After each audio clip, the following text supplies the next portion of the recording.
The rain drummed against the garage roof like impatient fingers, and I was 3 knuckles deep in the carburetor of a 1969 Charger when my phone buzzed.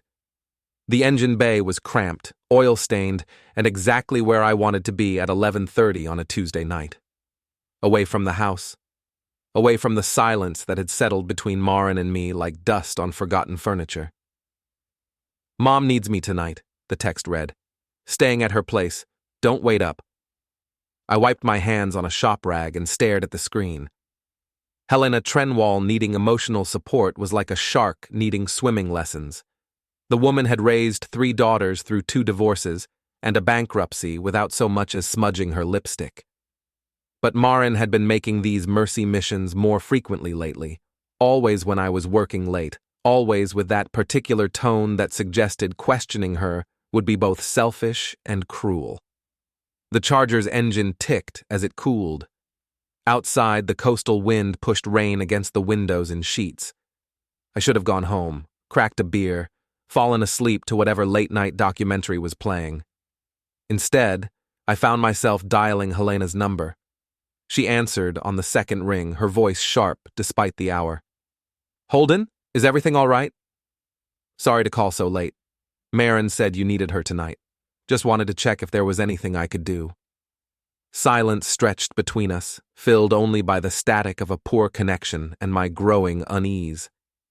"I haven't seen Maren in 3 weeks, Helena said finally. "Is everything all right with you two?"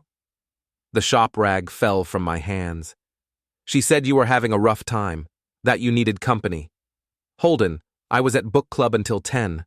I'm fine. Where did you get the idea that—" I ended the call before she could finish the question. My hands were shaking, and not from the cold. 14 years of marriage, and I'd never caught Maren in a direct lie. White lies, sure, everyone tells those. But this felt different. This felt deliberate. The family tracking app had been Maren's idea 6 months ago. "For safety," she'd said, after a coworker's daughter went missing for 8 hours during a college party. "So we always know everyone's okay." I'd installed it without thinking twice. Why wouldn't I? We had nothing to hide.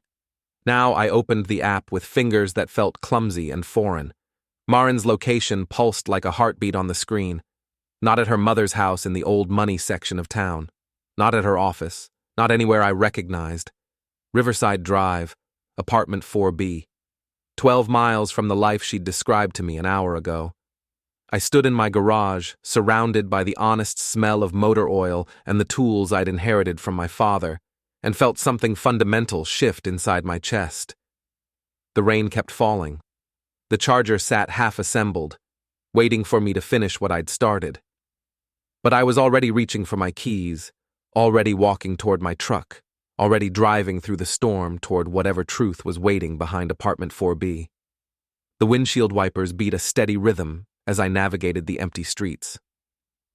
Riverside Drive was new money territory, glass and steel condominiums that sprouted like mushrooms after the harbor renovation.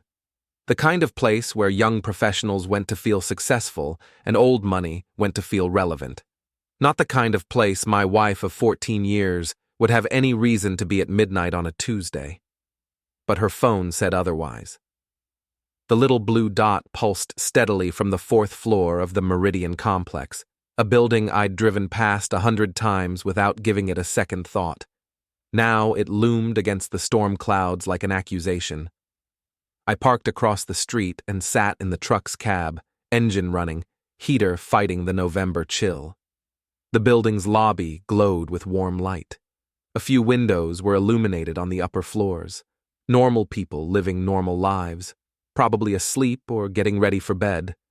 Not conducting whatever business had brought my wife here under cover of a lie about her mother.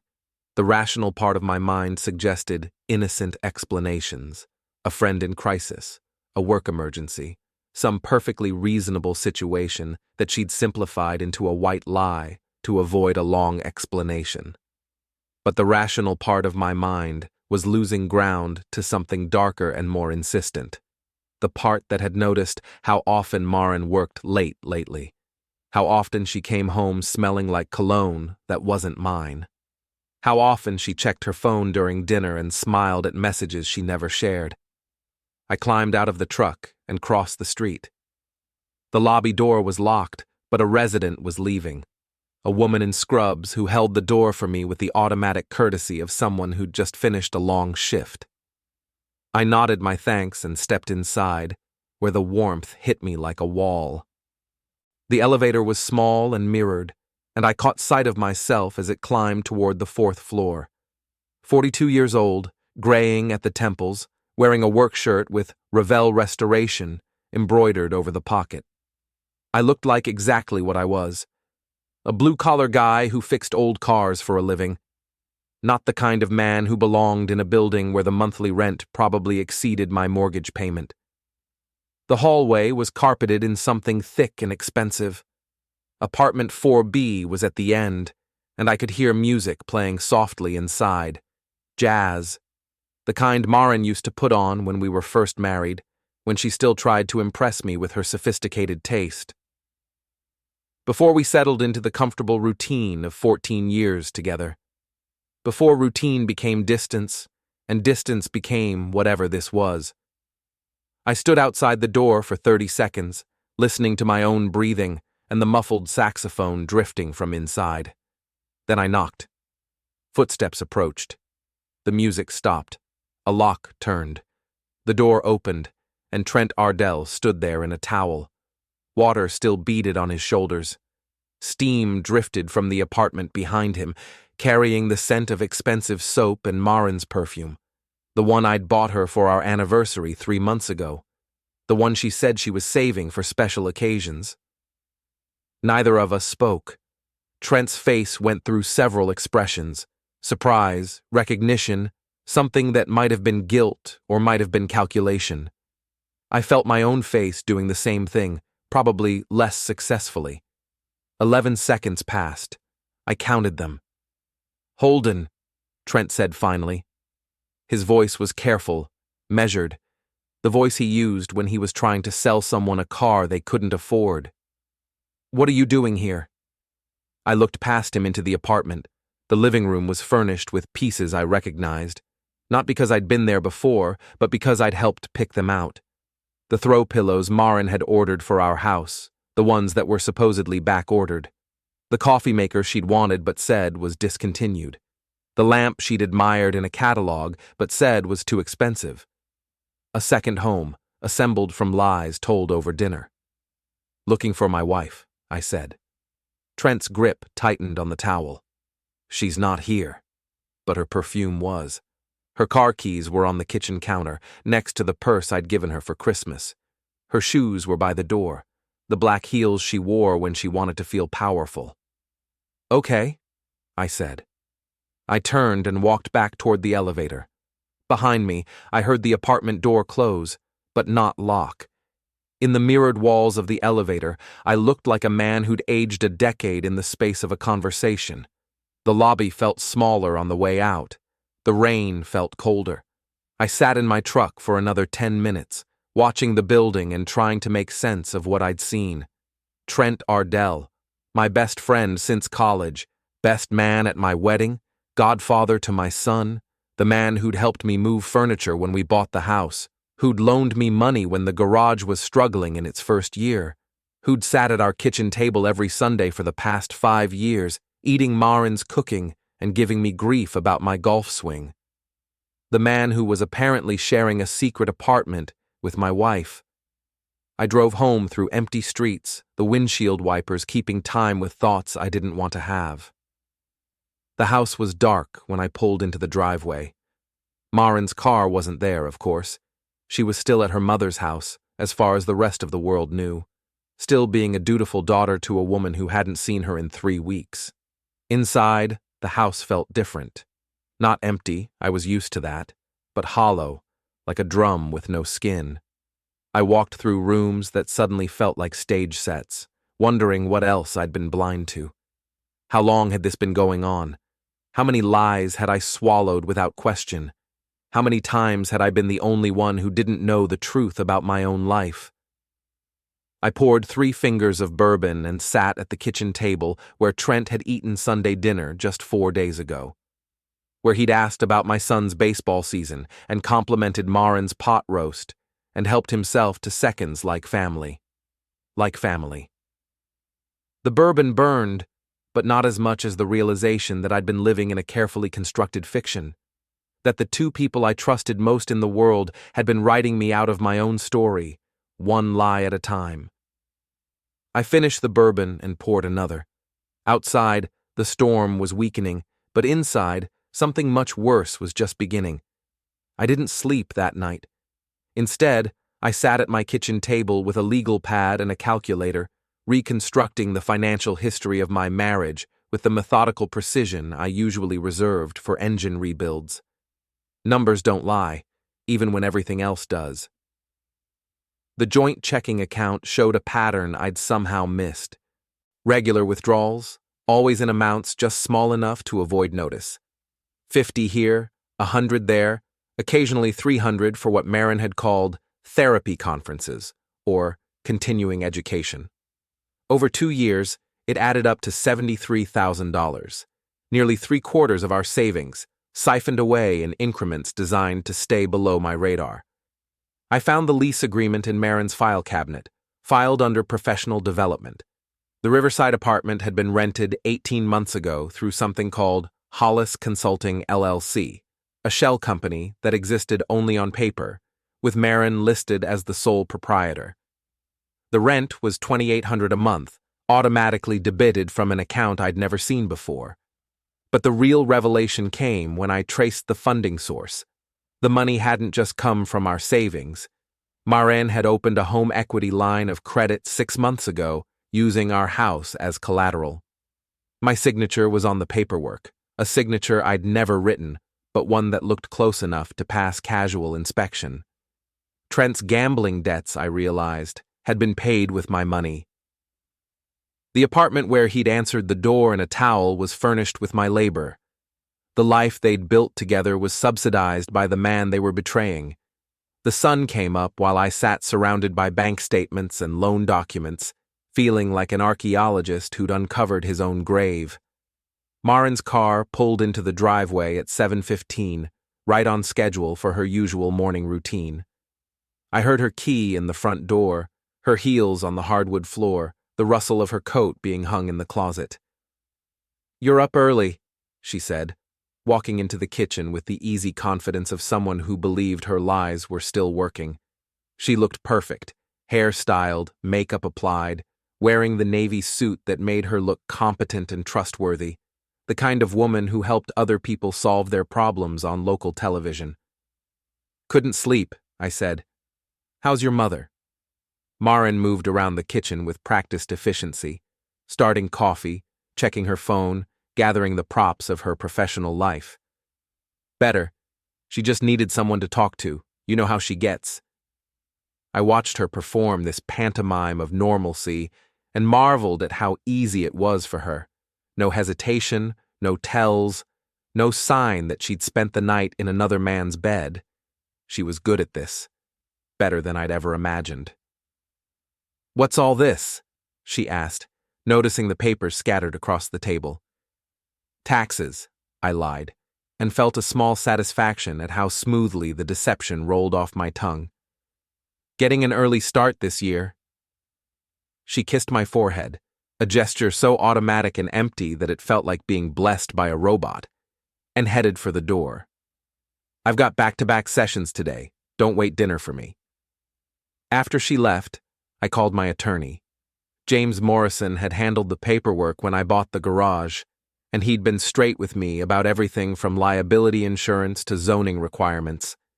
He was the kind of lawyer who wore off-the-rack suits and drove a 10-year-old Honda, which meant he worked for people like me instead of people like my mother-in-law. "Holden," he said when I walked into his office that afternoon. "What can I do for you?" I handed him the folder I'd assembled.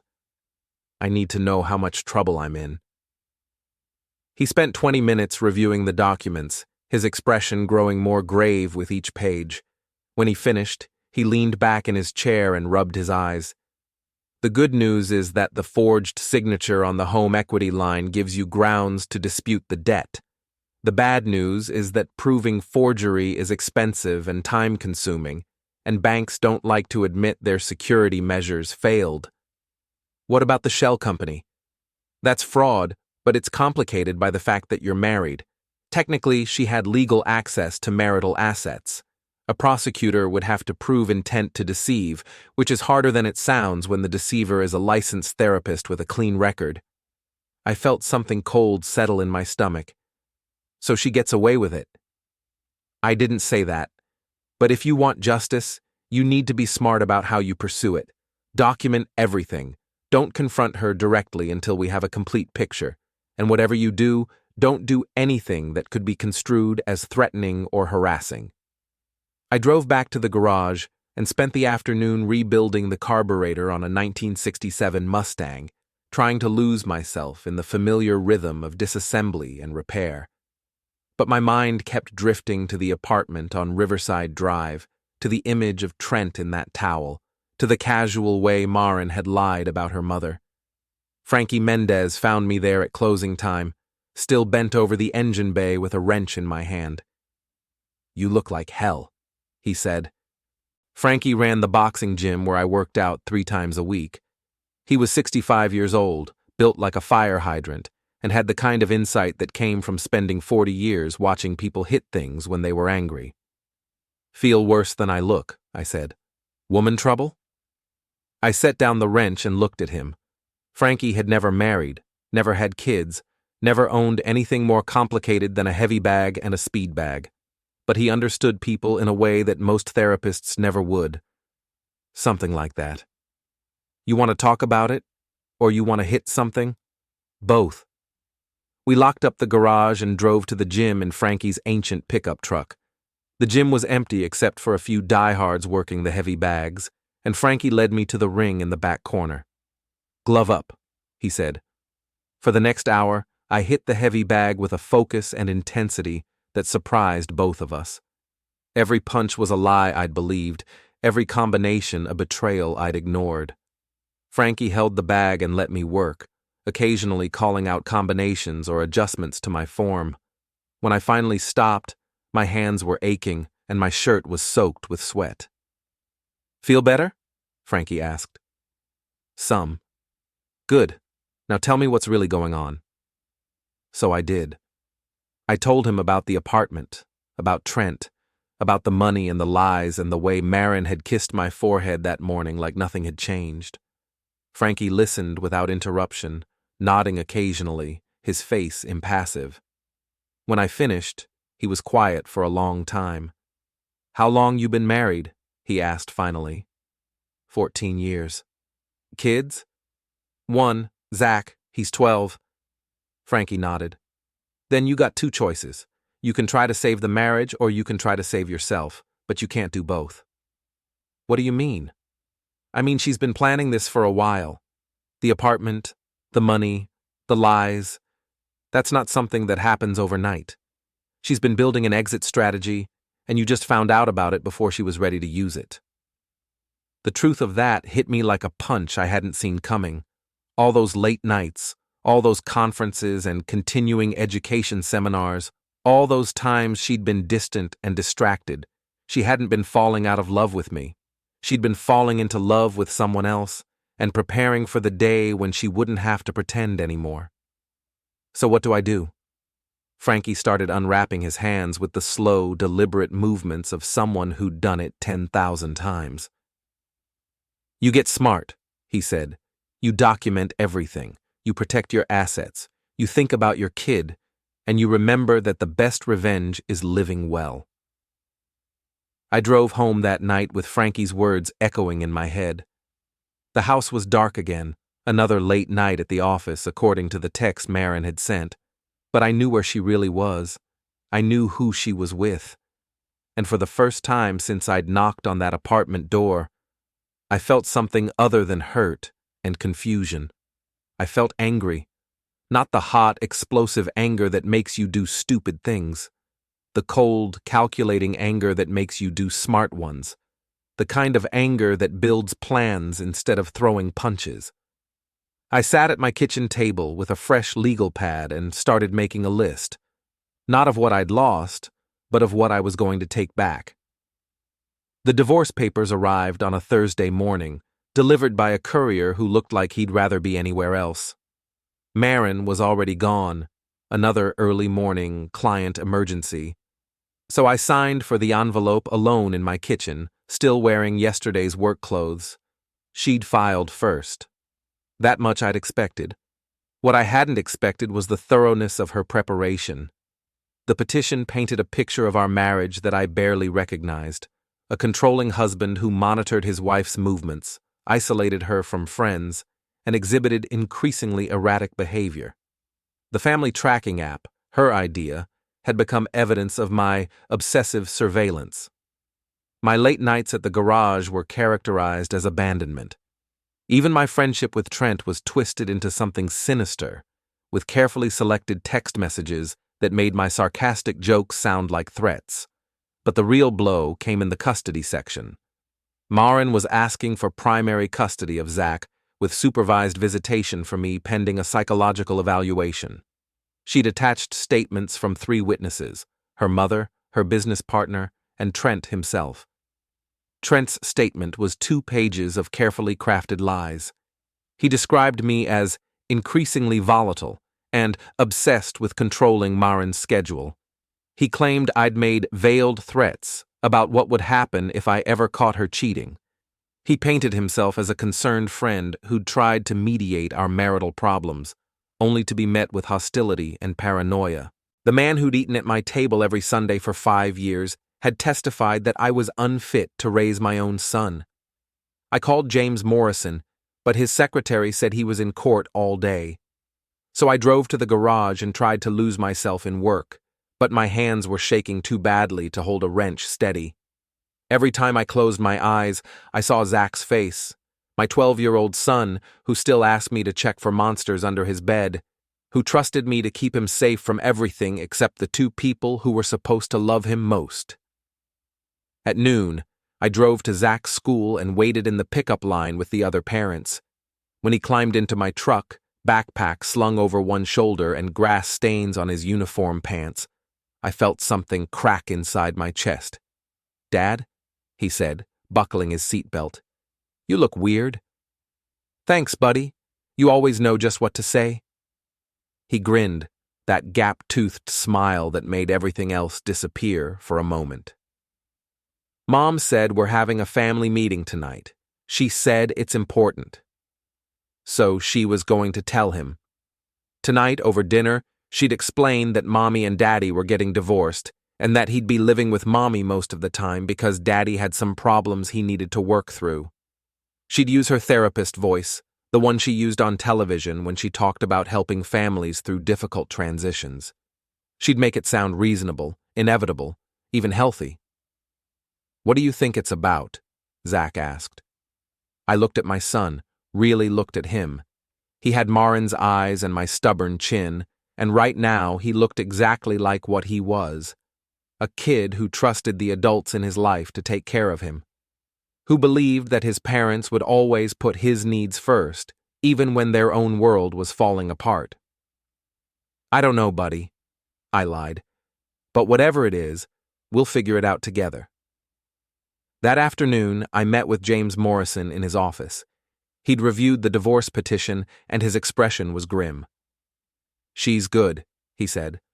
"Very good. This isn't the work of someone who decided to file for divorce last week. She's been building this case for months."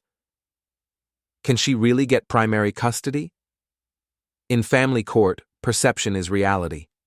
And right now, her perception of you is backed up by witness statements and documented evidence.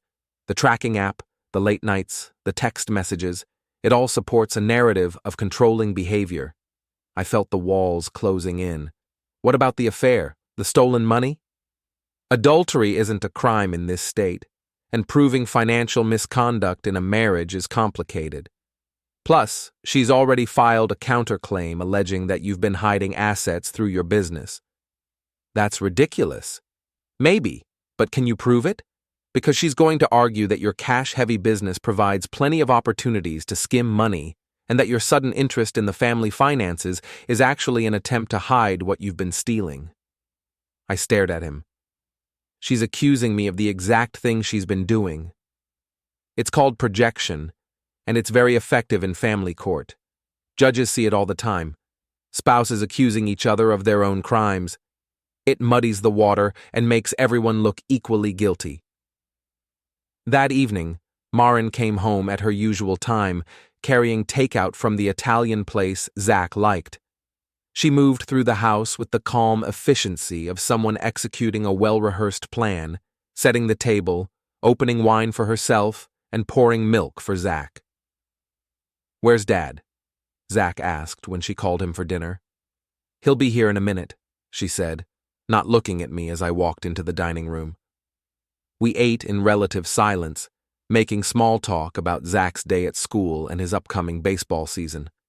Maren was perfect, attentive, warm, every inch the devoted mother. If I hadn't known better, I would have thought this was just another family dinner.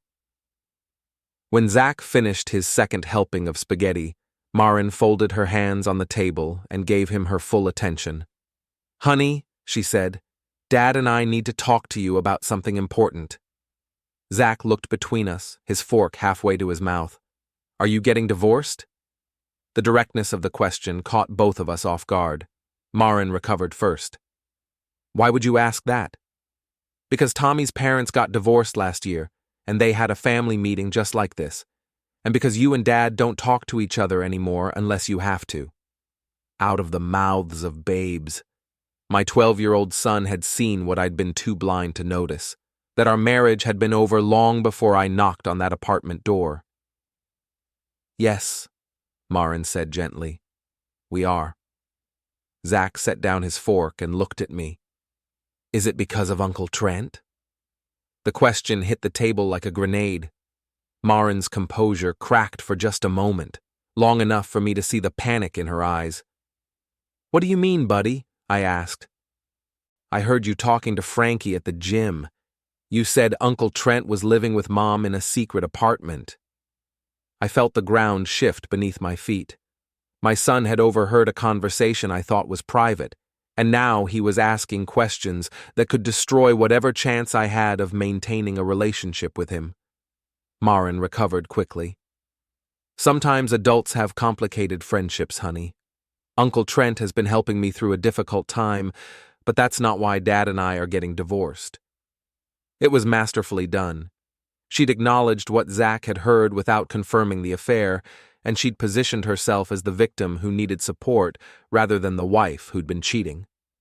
"So, where am I going to live?" Zach asked. "You'll live with me most of the time," Maren said, "but you'll still see Dad regularly. Nothing's going to change between you and Dad." But we all knew that wasn't true. Everything was going to change, and Zach was old enough to understand that. He looked at me with eyes that seemed older than they'd been an hour ago. "Dad," he said, "are you okay with this?" I looked at my son and then at my wife, and felt the last of my illusions crumble. This wasn't a family meeting. It was a performance, staged for Zach's benefit and designed to make me look like the reasonable parent who'd agreed to this arrangement. "I want what's best for you," I said. "Always." Later that night, after Zach had gone to bed and Maren had retreated to her home office to prepare for tomorrow's sessions, I sat in my garage and tried to figure out how I'd lost control of my own life so completely. 3 days ago, I'd been a husband and father with a successful business and a stable family. Now I was a soon-to-be ex-husband facing supervised visitation with my own son. My phone buzzed with a text from Trent. "Hey man, we need to talk." I stared at the message for a long time before responding. "I think you've said enough." The response came immediately. "It's not what you think." I almost laughed. After 14 years of friendship, he was going to try to explain why he'd been sleeping with my wife in an apartment paid for with my money.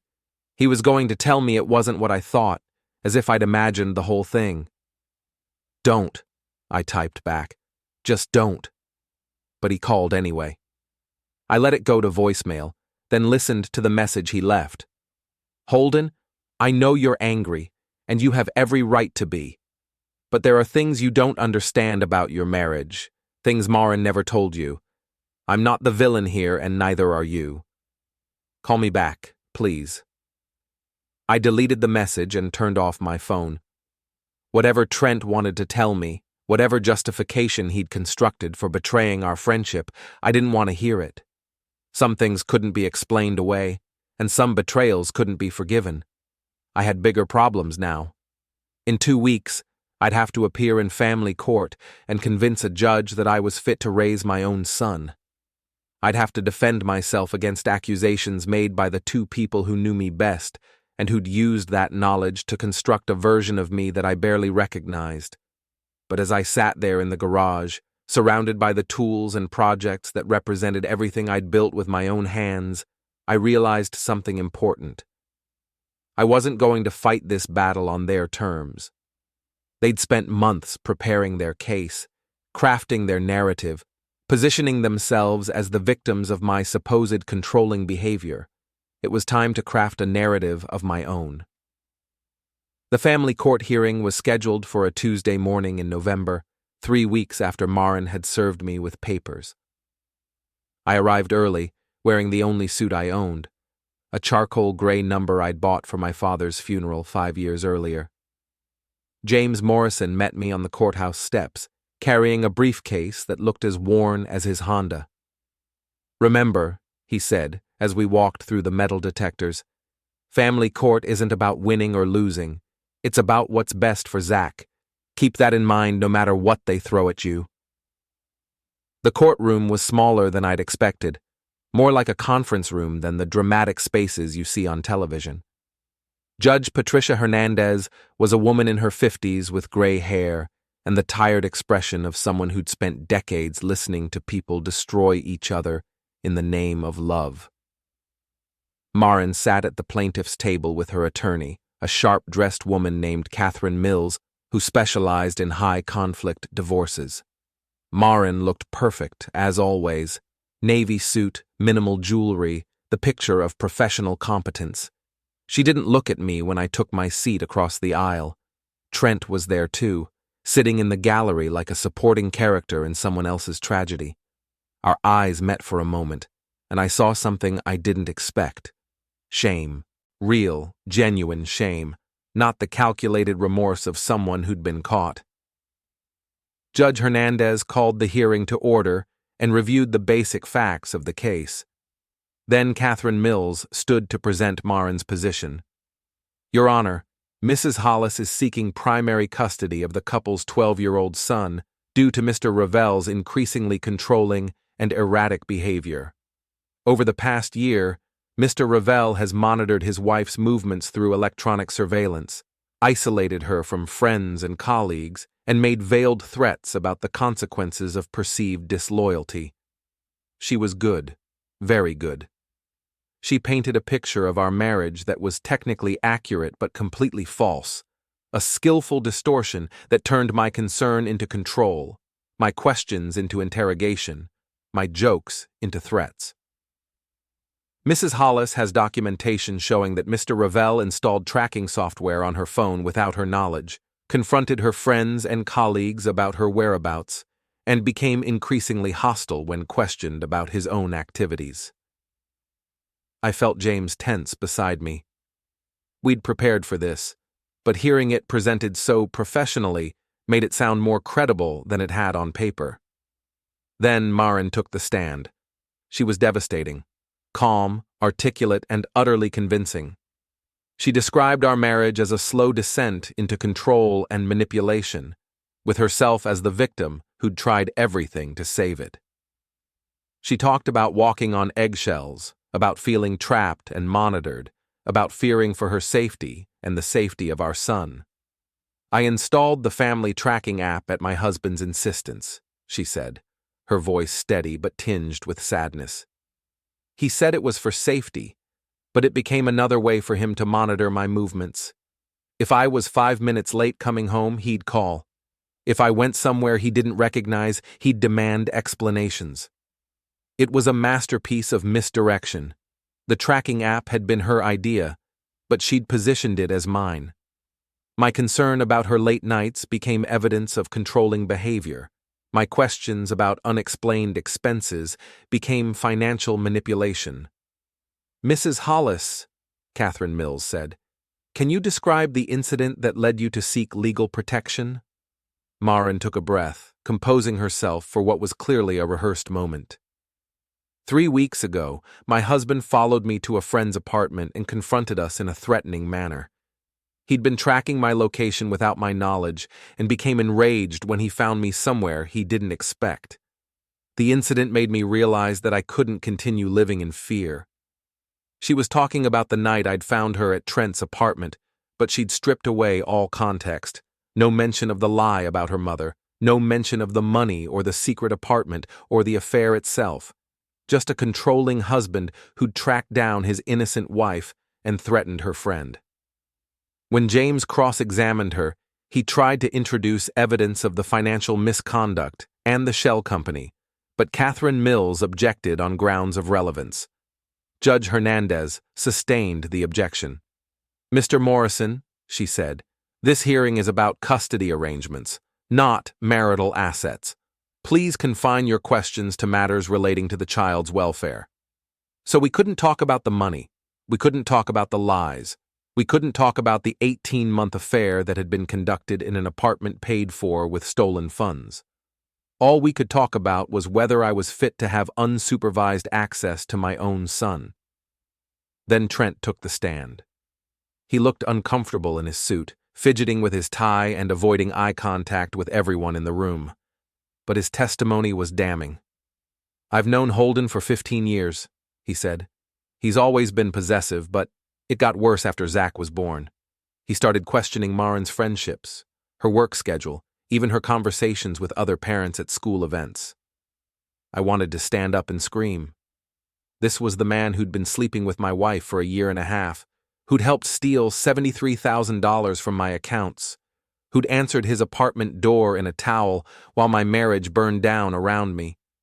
And he was testifying that I was the problem. "Did you ever witness Mr. Ravel threaten his wife?" Catherine Mills asked. "Not directly," Trent said, "but he made comments, jokes about what he'd do if he ever caught her cheating, about how some men might react to betrayal. It was always presented as humor, but there was an edge to it. Those jokes. Stupid, throwaway comments made during Sunday dinners or golf games. The kind of dark humor that married men share when they're talking about hypothetical situations they never expect to face. Trent had cataloged them all, stored them up like ammunition for this exact moment. "Mr. Ardell," James said when it was his turn, "what is the nature of your relationship with Mrs. Hollis?" Trent glanced at Maren, then back at James. "We're friends. I've been helping her through a difficult time." "Are you romantically involved with Mrs. Hollis?" "No." The lie hung in the courtroom like smoke. I felt my hands clench into fists under the table. "Have you ever been to an apartment at 1247 Riverside Drive, apartment 4B? Another glance at Maren. "I may have visited friends there. Friends who pay $2,800 a month in rent through a shell company controlled by Mrs. Hollis?" Catherine Mills objected before Trent could answer. "Relevance, Your Honor." Sustained. And that was it. We couldn't prove the affair because the affair wasn't relevant to custody. We couldn't prove the financial fraud because it wasn't relevant to custody. We couldn't prove anything that mattered because the only thing that mattered was the carefully constructed narrative that painted me as a controlling husband and them as innocent victims. When it was my turn to testify, I tried to tell the truth. I talked about the lies, the money, the night I'd discovered the apartment. But without context, without the ability to present the full scope of their deception, my testimony sounded exactly like what Maren had predicted. The paranoid rantings of a controlling husband who couldn't accept that his wife had moved on. Judge Hernandez listened to everything with the patience of someone who'd heard it all before. When the testimony concluded, she took a brief recess to review her notes. "This is a difficult case," she said when court reconvened. "Both parents clearly love their child, and there's no evidence of abuse or neglect on either side. However, I am concerned about the level of conflict between the parties and the impact that conflict might have on the minor child. I felt my stomach drop. Therefore, I'm ordering a custody evaluation to be conducted by a court-appointed psychologist. Until that evaluation is complete, the child will remain in the primary custody of his mother, with supervised visitation for the father on weekends. Supervised visitation. I was going to see my son for 4 hours every Saturday, with a court-appointed monitor, making sure I didn't do anything inappropriate. 12 years of bedtime stories and baseball games and homework help, reduced to supervised visits in a sterile office. Maren showed no emotion when the judge announced her decision. She simply nodded, as if this was the outcome she'd expected all along, which, of course, it was. Outside the courthouse, James tried to put a positive spin on the ruling. "It's temporary," he said.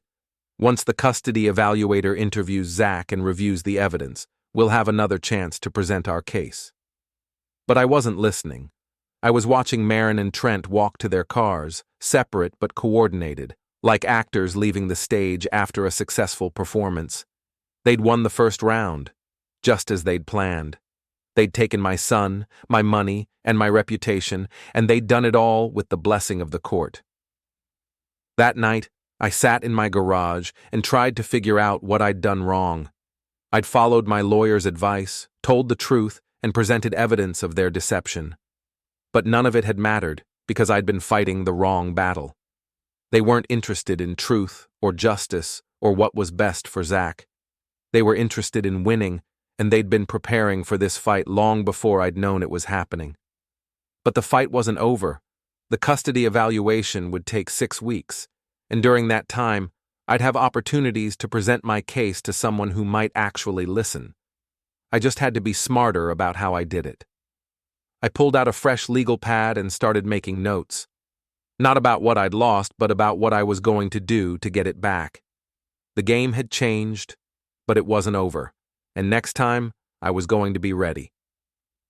The custody evaluator was a soft-spoken woman named Dr. Rebecca Walsh, who wore cardigans and asked questions that felt like casual conversation until you realized she'd just mapped your entire psychological profile. I met with her 3 times over 4 weeks, answering questions about my childhood, my marriage, my relationship with Zach, and my plans for the future. "Tell me about the night you discovered your wife's affair," she said during our second session. I'd been dreading this question, but I answered it honestly. I told her about the lie, the phone call to Helena, the drive through the rain to Riverside Drive. I told her about Trent opening the door in a towel, about the apartment furnished with lies, about the way my world had collapsed in 11 seconds. "How did that make you feel?" Dr. Walsh asked. "Like an idiot," I said. "Like I'd been sleepwalking through my own life while everyone around me was wide awake." "Did you feel angry?" Of course I felt angry. My wife was cheating with my best friend in an apartment paid for with my money. But I didn't threaten anyone. I didn't break anything. I just left. Dr. Walsh made notes in her file. "Your wife claims that you've made threatening comments about infidelity in the past." "Jokes," I said. "Stupid jokes that married guys make when they're talking about hypothetical situations. I never threatened anyone." "But you understand how those comments might be interpreted differently in retrospect?" I did understand. That was the genius of their strategy. They'd taken years of normal marital interactions and reframed them as evidence of controlling behavior. Every joke became a threat. Every question became interrogation. Every expression of concern became manipulation. The evaluation included interviews with Zach, which took place at Dr. Walsh's office while I waited in the parking lot.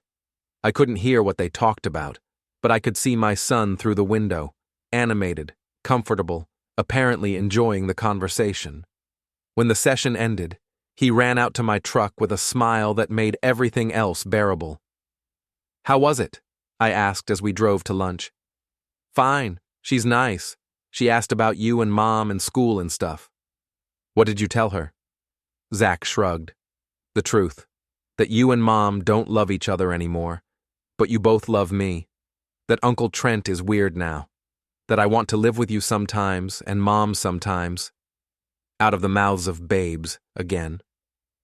My 12-year-old son had cut through all the legal maneuvering and psychological evaluation to the simple truth. His parents were getting divorced, but he still wanted both of them in his life. "Zach," I said carefully, "do you feel safe with me?" He looked at me like I'd asked if the sky was blue. Of course, why wouldn't I? I just wanted to make sure. Some people are saying things about me that aren't true. Like what? I chose my words carefully. Like that I might be angry or controlling, like that I might not be a good dad. Zach was quiet for a moment, processing this information with the seriousness that kids bring to adult problems they don't fully understand. "You get mad sometimes," he said finally, "but not at me, and you're not mean when you're mad. You just get quiet and work on cars." It was the most insightful character assessment I'd ever received. The breakthrough came during the 5th week of the evaluation. I was at the garage, working late on a 1970 Chevelle, when my phone rang. The caller ID showed Dr. Walsh's number. "Mr. Revell," she said, "I need to ask you about some financial documents that have come to my attention." My heart sank. "What kind of documents?" "Bank records showing large withdrawals from your business accounts. Mrs. Hollis's attorney has submitted them as evidence that you've been hiding assets." I set down my wrench and walked outside, where I could think clearly. "Dr. Walsh, I haven't hidden any assets. My business books are open for inspection. If there are large withdrawals, there should be corresponding invoices and receipts. Can you provide those records?" "Absolutely. When do you need them?" "As soon as possible. I'm completing my report this week." I spent the next day gathering every financial document related to my business. Bank statements, invoices, receipts, tax returns, everything that proved the legitimacy of every transaction. But as I reviewed the records, I noticed something odd. The withdrawals Maren's attorney had highlighted weren't from my business accounts. They were from a personal account I'd forgotten about, a small savings account I'd opened years ago for emergency expenses, an account that Maren had access to as my wife, but which she'd apparently been using for purposes I'd never authorized. I called James Morrison and asked him to meet me at the bank. Together, we reviewed the account history with a manager who looked increasingly uncomfortable as the pattern became clear. "These withdrawals," the manager said, "they were all made with a debit card registered to Mrs. Hollis, but the account holder is Mr. Revell." "Is that legal?" I asked. "It's complicated," James said. "As your spouse, she had legal access to the account, but using it to fund an extramarital affair could be considered a misuse of marital assets. The account had been drained systematically over 18 months, small withdrawals that exactly matched the rent payments for the Riverside apartment. Maren hadn't just stolen my money, she'd used it to fund her affair, then accused me of hiding assets when I started asking questions. But the real revelation came when we traced the source of the documents Maren's attorney had submitted to Dr. Walsh. They weren't from my business accounts at all. They were from the emergency savings account, but they'd been presented in a way that made them look like business withdrawals. It was fraud. Clear, documented, undeniable fraud. "We need to get this to Dr. Walsh immediately," James said. Dr. Walsh agreed to meet with us that afternoon. She reviewed the bank records with the same methodical attention she'd brought to our interviews, asking questions and taking notes. "Mr. Revell," she said when we finished, "why didn't you mention this account during our previous meetings?" "I forgot about it," I said honestly. "It was a small emergency fund that I rarely used. I had no idea Maren was accessing it until you called about the withdrawals." "And you're alleging that Mrs. Hollis used these funds to support an extramarital relationship?" "I'm not alleging anything," I said. "I'm showing you bank records that prove she used my money to pay rent on an apartment where she was conducting an affair, the same apartment where I found her with Trent Ardell." Dr. Walsh made more notes. "I'll need to discuss this with Mrs. Hollis." Of course. But Dr. Walsh, there's something else you should know. The financial documents that Mrs. Hollis's attorney submitted to you, they were altered. The account numbers were changed to make them look like business withdrawals instead of personal ones. That got her attention. Are you certain? James handed her a comparison sheet he'd prepared. The original bank statements show personal account numbers. The documents submitted by Mrs. Hollis's attorney show business account numbers. Someone changed them. Dr. Walsh studied the comparison for a long time. When she looked up, her expression had changed from professional neutrality to something approaching concern. I'll need to verify this independently, she said. But if what you're showing me is accurate, it raises serious questions about the credibility of the allegations against you. 2 days later, Dr. Walsh called to schedule another interview with Maren, then another with Trent, then a third with Maren's attorney, Catherine Mills. I wasn't privy to those conversations, but I could imagine how they went. Confronted with evidence of financial fraud and document alteration, their carefully constructed narrative began to crumble. The tracking app that had been presented as evidence of my controlling behavior was revealed to have been Maren's idea. The threatening comments that Trent had testified about were shown to be harmless jokes taken out of context. The financial irregularities that had been attributed to me were traced back to Maren's secret account. Most importantly, the affair that had been dismissed as irrelevant to custody was revealed to be central to everything else. The lies, the money, the document alteration, it was all connected to Maren's 18-month relationship with Trent, conducted in an apartment paid for with stolen funds. Dr. Walsh's report was submitted to the court on a Friday afternoon in December. James called me that evening to give me the summary. She's recommending joint custody, he said. 50-50 split, no supervision required. She found no evidence that you pose any risk to Zach, and significant evidence that the allegations against you were either exaggerated or fabricated. I sat down hard in my kitchen chair. What about Maren? Dr. Walsh is recommending that she undergo counseling for what she calls deceptive behavior patterns that could negatively impact the child's emotional development. She's also recommending that the court investigate the financial irregularities and document alteration. And Trent? He's not a party to the custody case, but Dr. Walsh noted his false testimony in her report. That could have consequences for him down the line. That night, I called Zach to tell him the news. He was staying with Maren for the weekend, but he answered his phone on the first ring. Dad, Mom said you might have good news. I do, buddy. It looks like you're going to be spending half your time with me and half your time with Mom. No more supervised visits. That's great, he said, and I could hear the genuine excitement in his voice. When do I get to stay at your house again? Soon, very soon. After I hung up, I sat in my garage and tried to process what had happened. 6 weeks ago, I'd been a man whose life was falling apart. My wife was cheating, my best friend was betraying me, and I was facing the loss of my son. But somehow, the truth had won out. Not because I was smarter or stronger than they were, but because lies have a way of collapsing under their own weight. Maren and Trent had built their case on deception, and deception is inherently unstable. The more lies you tell, the more lies you need to tell to support them.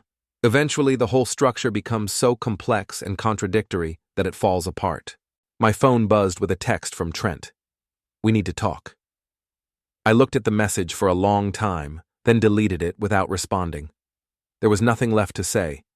The friendship was over, the marriage was over, and the legal battle was winding down. All that remained was figuring out how to move forward. But for the first time in months, I felt like moving forward was actually possible. I had my son back. I had my reputation back. And I had learned something valuable about the difference between winning and being right. Sometimes, if you're patient enough, they turn out to be the same thing.